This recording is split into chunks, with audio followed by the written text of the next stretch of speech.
మార్గములు నా తలంపులు వంటివి కాదు మీ తలంపులు అనేటువంటి మాట. కనుక సామెతల గ్రంథంలో మరొక మాట అన్నాడు, నరుల తలంపులన్నిటినీ కూడా నేను ఏం చేస్తున్నా అంటే కొట్టి వేస్తున్నా.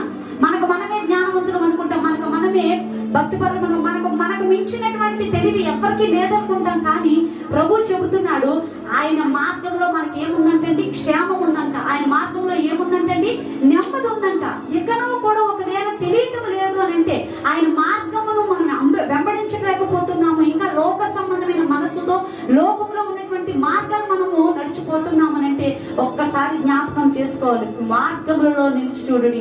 పురాతనమైన మార్గాల్లో మన పితరులైన అబ్రహాము, ఇస్సాకు, యాకోబు, దావీదు, యోసేపులు వీరందరూ నడిచి చూపినటువంటి మార్గాల్లో ఒక్కసారి మనం జ్ఞాపకం చేసుకున్నట్లయితే వారు క్షేమంగా వెళ్ళిపోలేదండి. వారికి ఏ బాధలు కలగకుండా వెళ్ళలేదు, దేవుని యొక్క గమ్యానికి చేరలేదు. కానీ అనేక సమస్యలు వచ్చాయి, అనేక శ్రమలు వచ్చాయి, అనేక ఆటంకాలు, అనేక నిందలు వచ్చాయి. కానీ వాటన్నిటిని జయించి దేవుని యొద్ద నుండి గొప్ప కృపలను వారు పొందుకోగలిగారు.